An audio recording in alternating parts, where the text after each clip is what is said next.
इतिहास को बदलने का प्रयास हो रहा। अगर संसद भवन बना ही था तो राष्ट्रपति को बुलाना चाहिए था। आपने उद्घाटन किया, शिलान्यास किया, उसमें राज्यपाल को क्यों नहीं बुलाया? लेकिन आज नरेंद्र मोदी का विरोध करने के लिए विरोध कर रहे हैं। आज यदि महामहिम राष्ट्रपति जी के द्वारा नई संसद का उद्घाटन न करा करके आदिवासी, दलित और पिछड़ा विरोधी जो उसकी सोच है उसको उजागर कर दिया है। इतिहास जब आपका आकलन करेगा ना तो ये मानेगा कि इस दौर में संवैधानिक मूल्यों को जमींदोज करके आता है। केवल विरोध के लिए विरोध हो रहा है कि आखिर नरेंद्र मोदी जी ने संसद कैसे बनवा दी।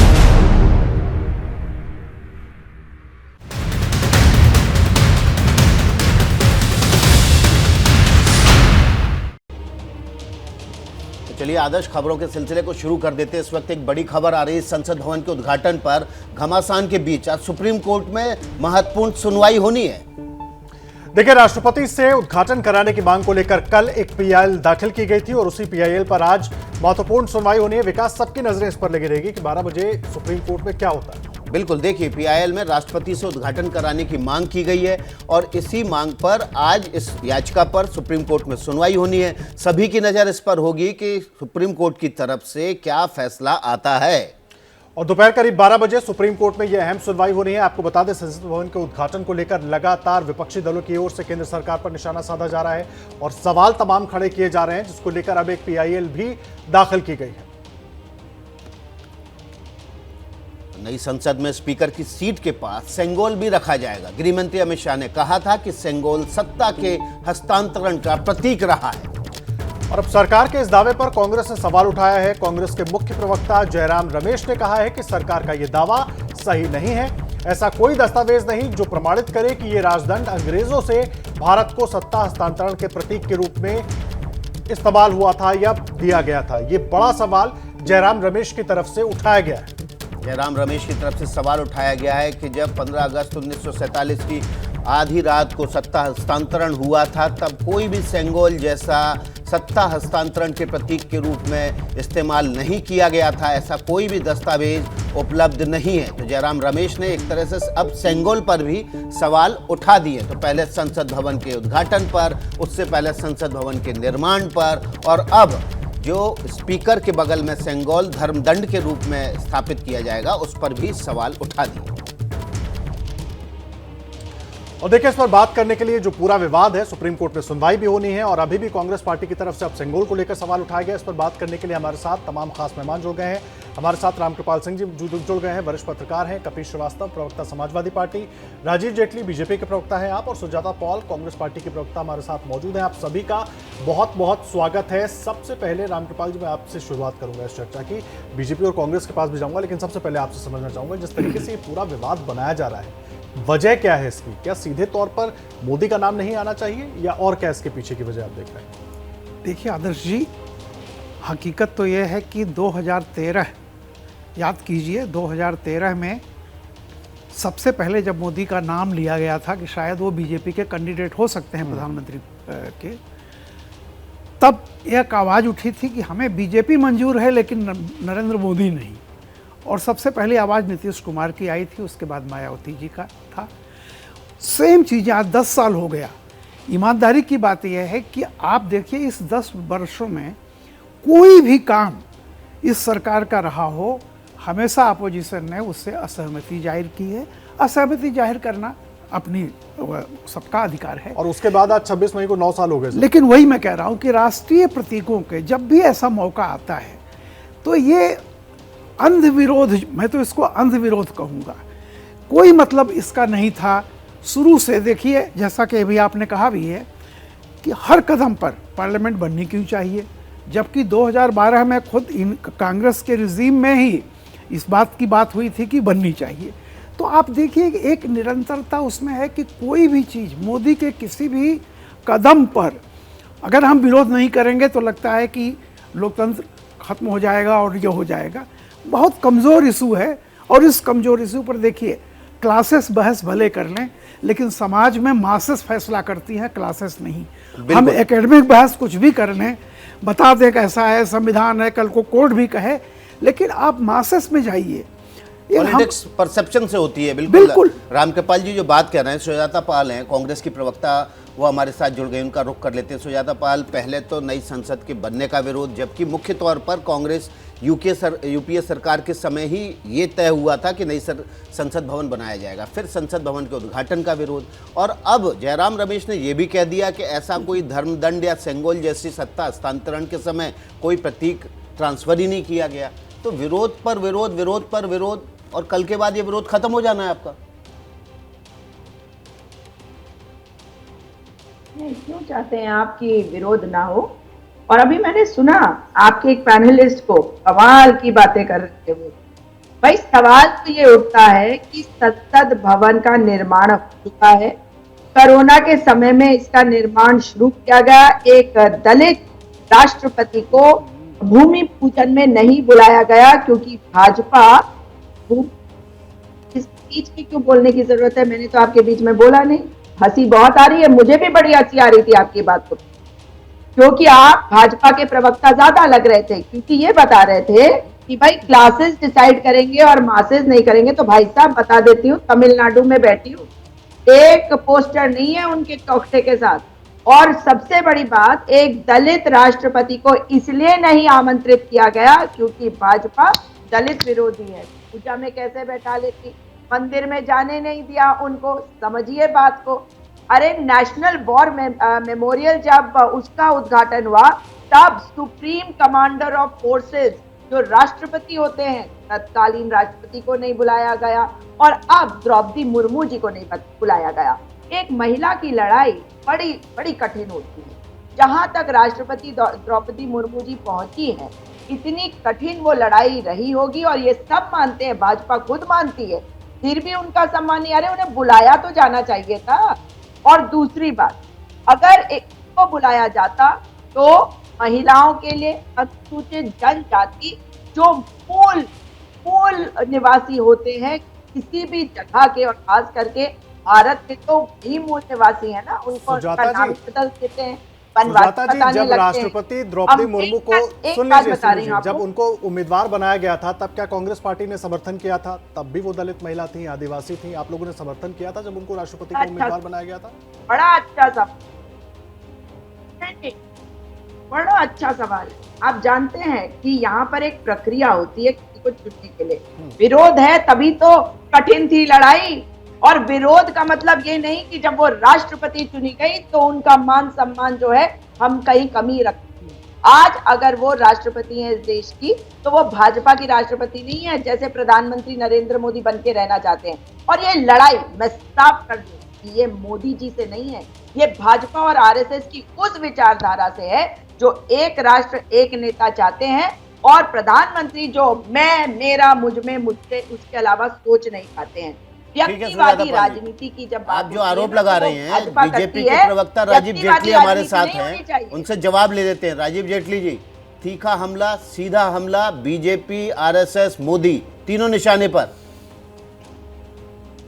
नहीं, कांग्रेस को थोड़ा सा एक बात को समझना पड़ेगा। आप सोचिए विकास जी, कि इन्होंने कहा कि पहले जब वो थी आदिवासी महिला थी, वो राष्ट्रपति नहीं थी, इसलिए हम उनका सम्मान नहीं करते थे, क्योंकि अब राष्ट्रपति बन गई तो अब हम उनका सम्मान करना शुरू कर दिया है।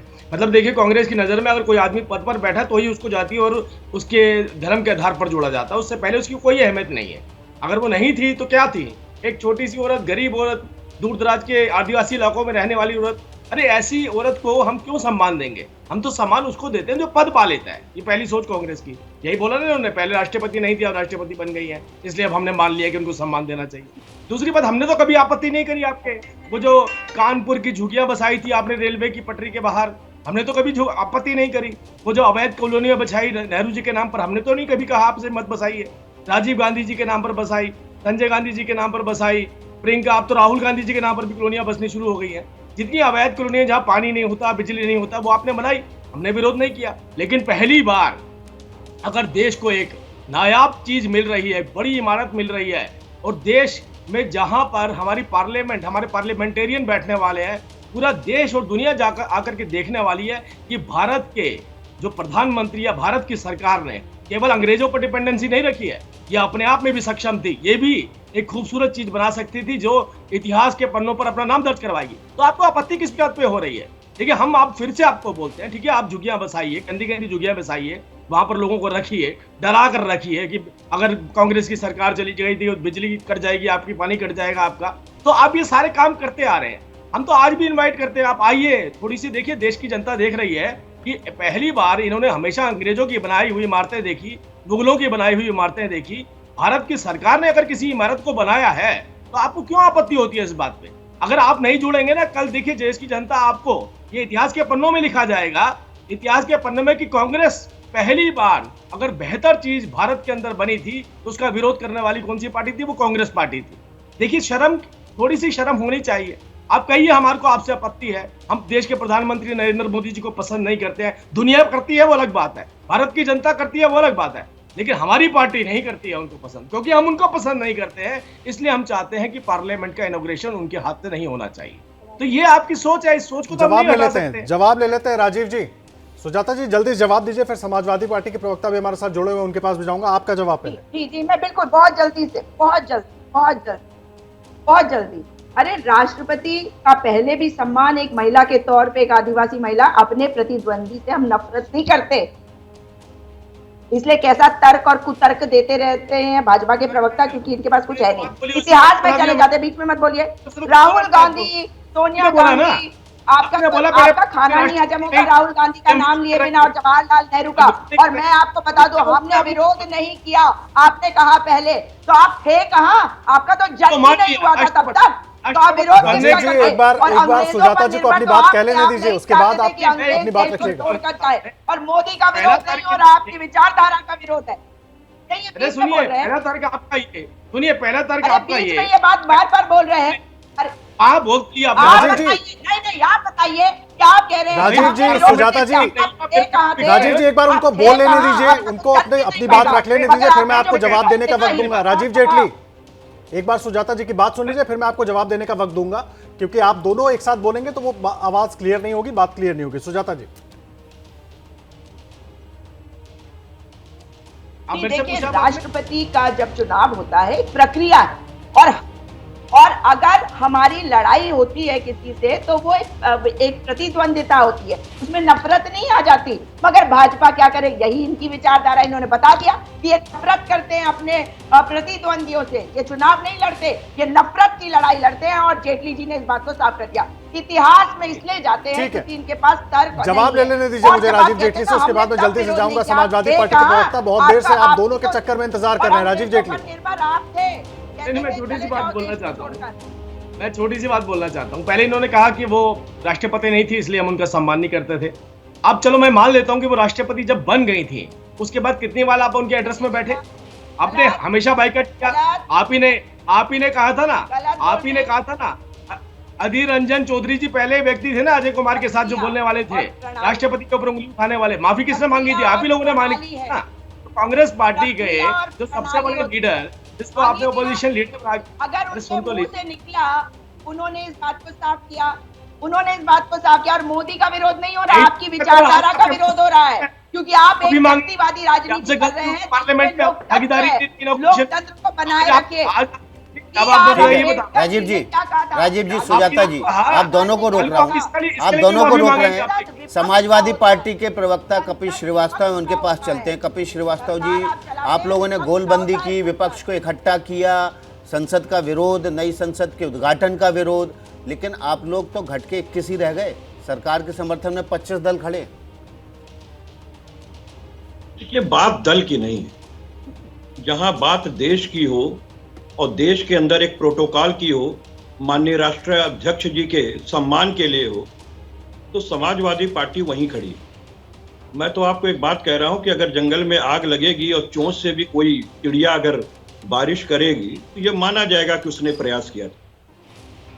एक तो हम स्पष्ट आपको बात कह दें कि समाजवादी पार्टी या विपक्ष के किसी भी दल ने नए संसद भवन बनने का विरोध नहीं किया था, समय का विरोध किया था।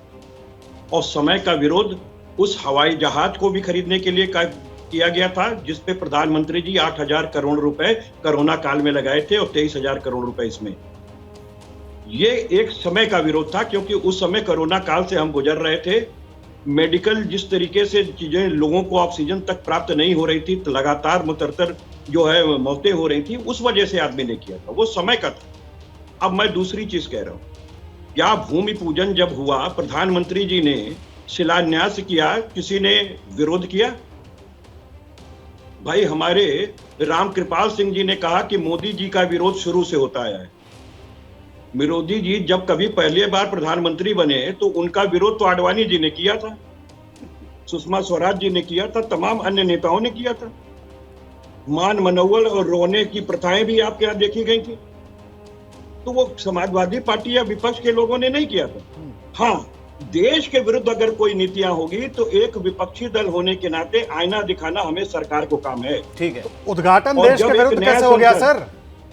भाई जब देश के अंदर एक नई संसद का निर्माण हुआ है, और ये संसद बार बार नहीं बनती है, आज 75 साल के बाद बन रही है, तो इस पे निश्चित रूप से जो संविधान का आर्टिकल 79 है, जो इस बात को कहता है कि हमारे संसद के 3 हिस्से होते हैं, एक लोकसभा, एक राज्यसभा और तीसरा प्रेसिडेंट, और प्रेसिडेंट सर्वोपरि इसलिए होता है कि दोनों के संयुक्त सत्र को आहूत वही कर सकता है।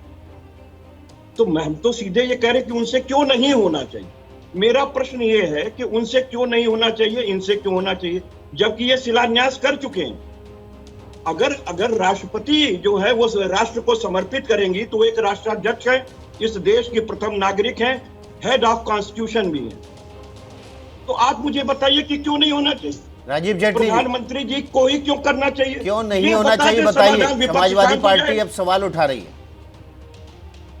नहीं, मैं तो एक बात पूछना चाहता हूं कि प्रधानमंत्री जी अगर इसका इनॉग्रेशन कर रहे हैं, और प्रधानमंत्री जी से इनको आपत्ति क्या है, किस बात को लेकर के आपत्ति है कि प्रधानमंत्री नहीं होने चाहिए, केवल प्रधानमंत्री नहीं होना चाहिए। और ऐसा भी नहीं बार बार हम आंकड़े रख रहे हैं। ठीक है, इन्होंने राष्ट्रपति भवन तो नहीं बना पाए, पार्लियामेंट तो नहीं बना पाए, कभी टॉयलेट बनाए, कभी लाइब्रेरी बनाई, कभी छोटी मोटी चीजें इंस्टॉलेशन करी, लेकिन उसमें भी इन्होंने राष्ट्रपति जी को नहीं बुलाया। वहां पर भी देखिए, इंदिरा गांधी जी करती रही, राजीव गांधी जी करते रहे, सोनिया गांधी जी इनके पास कोई संवैधानिक पद नहीं है, वो तक छत्तीसगढ़ में जाकर के करके आ गई है, बताइए विधानसभा को। तो आप ये सोचिए कि जब ये बताइए सुजाता पॉल, सारे छत्तीसगढ़, मणिपुर, यहाँ पर नई विधानसभा बनी तो प्रधानमंत्री तो ठीक है गए थे, सोनिया गांधी किस हैसियत से थी वहां पर?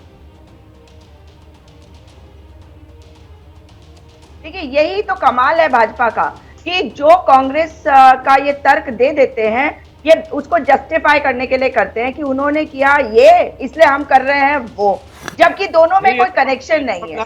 अगर आप संसद की बात करते हैं, मैं बता रही हूँ, राजीव जी बोल लेने दीजिए, आपके बीच में कोई नहीं बोला था, आप भी बीच में ना बोले। सुनिए, देखिए, जब हम संसद की बात करते हैं तो ये लोकतंत्र का मंदिर है, ये नई दिल्ली में यानी कि देश की राजधानी में है, और ये मैसेज सीधा हर राज्य को, हर व्यक्ति को, अंतिम छोर तक के व्यक्ति को जाता है कि संसद बनाने में क्या हुआ, संसद किसने भूमि पूजन किया उसका, और राष्ट्रपति के साथ क्या हुआ। राष्ट्रपति भी है, सुप्रीम कमांडर है, और जैसा कि अभी कपिल जी ने बताया था आर्टिकल 79 के बारे में, तो दोहराऊंगी नहीं। तो इन सब चीजों को देखिए, लेकिन एक बात बड़ी मजेदार है, बार बार ये कहने की कोशिश कर रही है भाजपा और इनके समर्थक कि मोदी जी का विरोध हो रहा है। नहीं, मैं फिर कह रही हूँ, मोदी जी का नहीं, भाजपा और आरएसएस का विरोध इससे हो रहा है। मैं बीच में रोकूंगा आपको रोकूंगा मैं। सुजाता जी, इस समय देश के रक्षा मंत्री राजनाथ सिंह, अतः हमें संवैधानिक सत्र और सार्वजनिक समारोह का अंतर समझना चाहिए।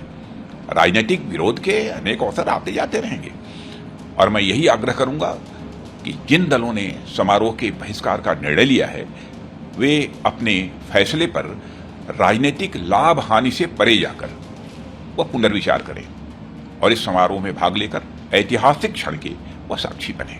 मैं यही अपील करना चाहूंगा। रक्षा मंत्री राजनाथ सिंह ने अपील की है कि जो ऐतिहासिक समारोह है उसमें सभी विपक्षी दलों को शामिल होना चाहिए, इस बात की अपील की है। उन्होंने कहा कि सार्वजनिक कार्यक्रम और उद्घाटन के कार्यक्रम, इसमें अंतर विपक्ष को समझना चाहिए। सभी विपक्षियों को इस ऐतिहासिक अवसर पर नई संसद के उद्घाटन के मौके पर शामिल होना चाहिए। सुजाता जी, लगातार बीजेपी की तरफ से, सरकार के मंत्रियों की तरफ से, कल गृह मंत्री ने भी अपील की, आज रक्षा मंत्री अपील कर रहे हैं, लगातार अपील हो रही है कि ऐतिहासिक अवसर है, आप लोगों को शामिल होना चाहिए। इस अपील पर विचार करेगी कांग्रेस? देखिए मैं इसी बात को बताना चाहती हूँ आपको, क्योंकि अच्छा हुआ राजनाथ सिंह जी का बाइट दिखाया आपने। राजनाथ सिंह जी को तो पुलवामा पर जवाब देना चाहिए था, मगर देखिए लोकतंत्र की हत्या कैसे होती है। जब संसद में आप जवाब नहीं देते, आपकी आवाज को बंद कर देते हैं, तो मुझे बाबा साहेब भीमराव अंबेडकर, हंसिए मत, सुनिए ध्यान से, सीखिए। बाबा साहेब ने कहा था कि संसद विपक्ष का होता है और विपक्ष की आवाज संसद में गूंजनी चाहिए, तभी लोकतंत्र जीवित होता है। पढ़ के आइए। तो उसके लिए तो संसद जाना पड़ेगा ना सुजाता जी, और आप लोग तो संसद जा ही नहीं रहे। बिल्कुल जाएंगे, लेकिन उद्घाटन में हम बिल्कुल नहीं जाएंगे, क्योंकि इसका मतलब है हम भागीदार बन जाएंगे भाजपा की माननीय महामहिम राष्ट्रपति एक आदिवासी महिला की बेइज्जती करने में, उनका अपमान करने में तो भाजपा कर रही है, क्योंकि ये व्यक्तिवादी राजनीति, एक राष्ट्र एक नेता की नीति पे चलने वाली भाजपा आरएसएस। ठीक है सुजाता जी, रामकृपाल जी, पूरी बात आप सुन रहे थे, क्या कुछ तर्क और क्या दूसरी तरफ से तर्क रखे गए, दोनों बातें आपने सुनी। सवाल ये है कि आखिर ये पूरा विवाद क्यों बनाया जा रहा है, बना हुआ है, वजह क्या है, और जो तर्क दोनों ही तरफ से दिए जा रहे हैं वो? पहली बात तो ये है कि मैं अपनी बारी के बाद से, और आप बीच में मुस्कुरा क्यों रहे थे ये बताइएगा। मैं मौन रहा, और जाहिर सी बात है कि मुस्कुराना तो मेरा एक अधिकार है, कोई ऐसी स्थिति नहीं है कि मुझे मर्सिया पढ़ना चाहिए या कोई ऐसी चीज़। लेकिन आप एक चीज़ देखिए कि मेरे मौन रहते हुए भी कांग्रेस प्रवक्ता को मेरी आवाज़ सुनाई पड़ रही थी, हालांकि मैं कुछ बोला नहीं। देखिए आहत का भी एक अभिमान होता है, मैं उस अभिमान की भी सराहना करता हूँ, उसकी इज्जत करता हूँ, लेकिन एरोगेंस, जब आहत का अभिमान इस कदर एरोगेंस में हो जाए। इमरजेंसी में दुष्यंत कुमार ने 2 लाइनें लिखी थी इसी कांग्रेस के एरोगेंस पे कि मत कहो आकाश में कोहरा घना है, यह किसी की व्यक्तिगत आलोचना है। ये इंदिरा गांधी जी के लिए उन्होंने लिखी थी, जब हर बात पर वो कहती थी मेरी व्यक्तिगत आलोचना हो रही है। देखिए मैंने सिर्फ इतना ही कहा था कि एकेडमिक बहस भले कर लीजिए, जिस राष्ट्रपति को आपके आज साझे उम्मीदवार ने, जिसका आप समर्थन कर रहे थे, उसने कहा था रबर स्टाम्प। याद कीजिए कितनी इज्जत आप लोगों ने द्रौपदी जी को दी है। मेरा एक ही अनुरोध है कि वोट की राजनीति के लिए कृपया राष्ट्रपति जैसे पद को मत घसीटिए। और ये जो कुछ भी हो रहा है पूरा देश देख रहा है। 2014 से लेकर के 2009 साल तक आप इतनी बार आप जनता के बीच गए हैं, जनता के फैसले कितनी बार आपके पक्ष में आए हैं, कितनी बार आपके विपक्ष में आए हैं। अगर लोकतंत्र में आस्था है, अभी आप कह रही थी लोकतंत्र की हत्या, मैं बता दूं 70 सालों से मैं हत्या सुन रहा हूं, लेकिन लोकतंत्र आज भी जिंदा है। लोकतंत्र कांग्रेस या बीजेपी के चलते किसी में हिम्मत नहीं है कि जो लोकतंत्र की हत्या कर दे। लोकतंत्र अमर है, अमर रहेगा। ये लोकतंत्र की हत्या का जुमला 70 साल से चल रहा अखबारों में, वो टेलीविजन पर, फिर भी लोकतंत्र जिंदा है। तो लोकतंत्र लोग मजबूत करते हैं किसी भी लोकतंत्र को, पॉलिटिकल पार्टियां सिर्फ टूल होती हैं। और देखिए इस वक्त एक बड़ी खबर आपको बता दें, रक्षा मंत्री राजनाथ सिंह ने विपक्षी दलों से अपील की है कि वो अपने फैसले पर पुनर्विचार करें और इस ऐतिहासिक पल के साक्षी बने। लगातार इसी बात को लेकर हम चर्चा कर रहे हैं और इस बीच राजनाथ सिंह का ये बयान, रक्षा मंत्री राजनाथ सिंह ने विपक्षी दलों से अपील की है कि अपने फैसले पर पुनर्विचार करें और इस ऐतिहासिक पल के साक्षी बने। आगामी 28 मई को प्रधानमंत्री श्री नरेंद्र मोदी जी नए संसद भवन को राष्ट्र को समर्पित करके भारतीय लोकतंत्र के इतिहास में एक नया अध्याय जोड़ने जा रहे हैं। नया संसद भवन भारत के लोकतांत्रिक संकल्प के साथ साथ 140 करोड़ भारतीयों के स्वाभिमान और उनकी आकांक्षाओं की भी अभिव्यक्ति है।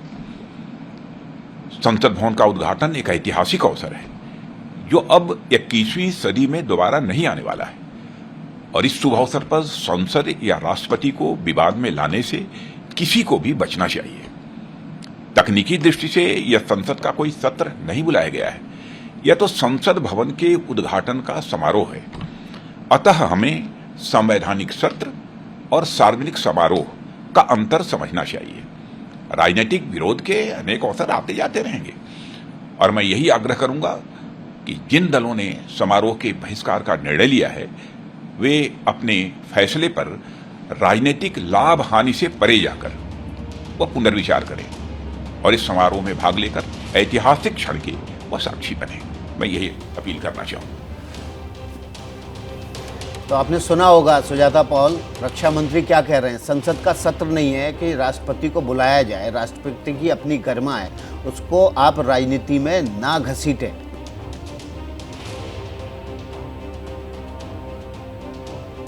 राजनीति में ना घसीटे, मगर जो खुद विवादित व्यक्ति है वो क्या जवाब देंगे।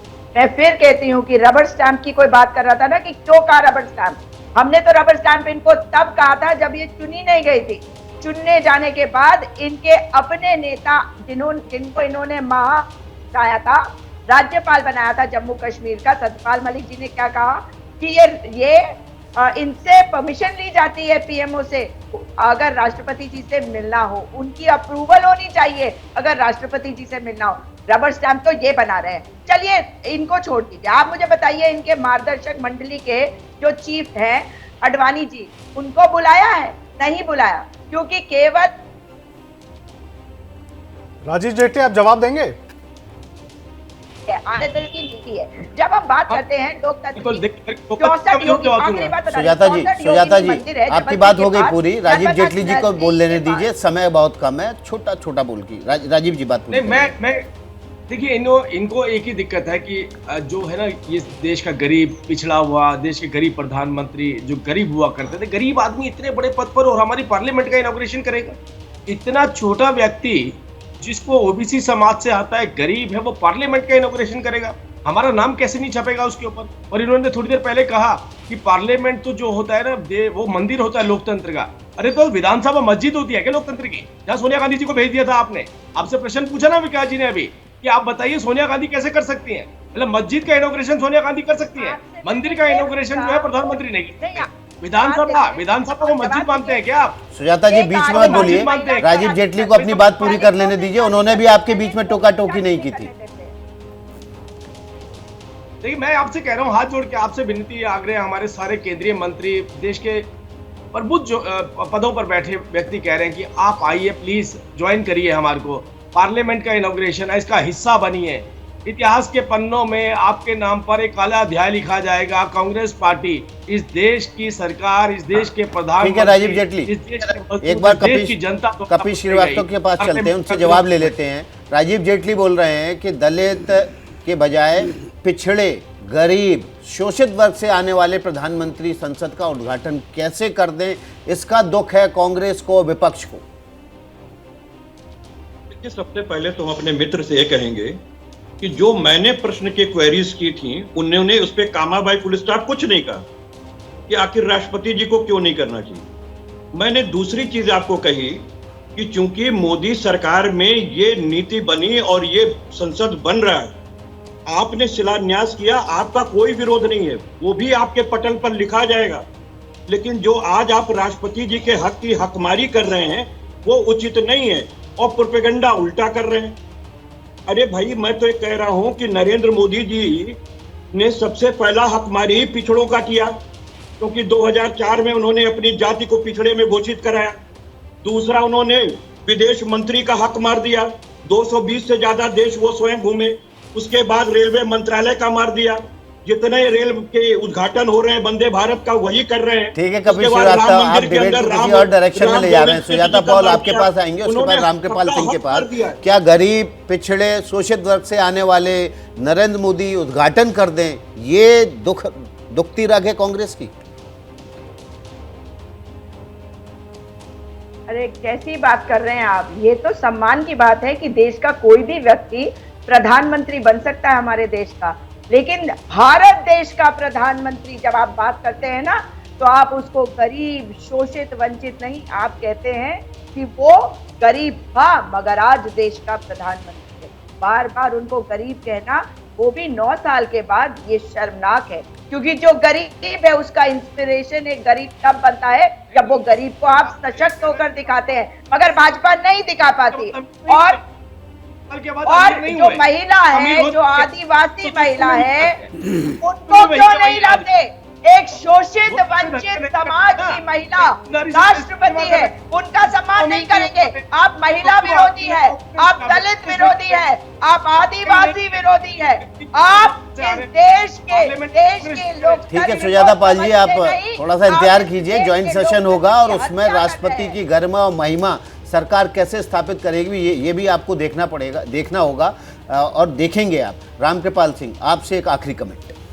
देखिए, मेरा ये कहना है कि जो लोग ये नहीं भूलना चाहिए कि इस देश में जब राष्ट्रपति का चुनाव होने की बात आई तो उम्मीदवार ऐसा तो नहीं था, उम्मीदवार तो बीजेपी ने ही चुना ना। कांग्रेस भी चुन सकती थी किसी आदिवासी महिला को या किसी को भी। तो ये कहना कि बीजेपी जो है वो आदिवासी महिला का सम्मान नहीं करती, ये जरा हास्यास्पद लग रहा है।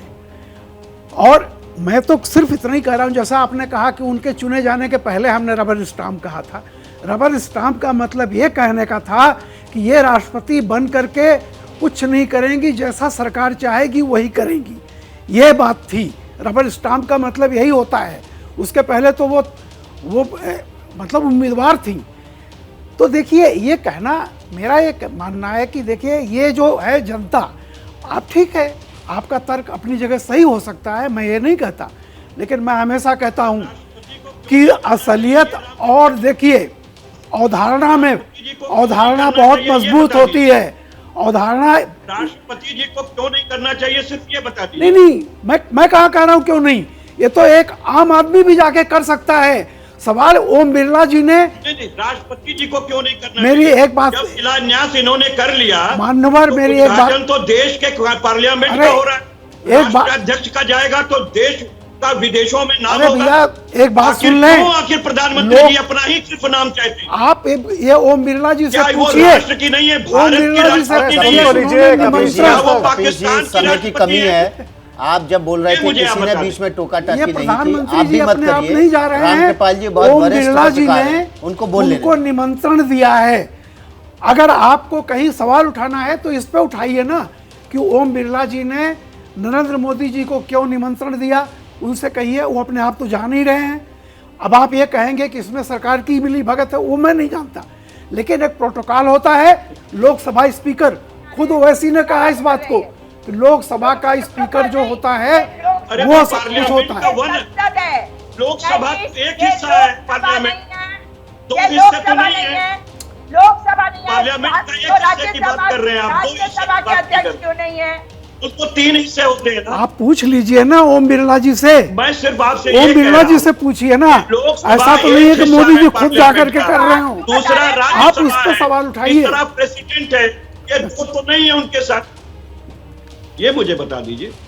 मैं सिर्फ ये पूछ रहा हूं आपके विवेक से, क्योंकि आप पत्रकार हैं, इतने वरिष्ठ हैं, नहीं इतने मूर्धन्य पत्रकार हैं। मैं तो कह रहा हूं, मैं आपको सुनता हूं कि मैं तो कह रहा हूं राष्ट्रपति को क्यों नहीं करना चाहिए।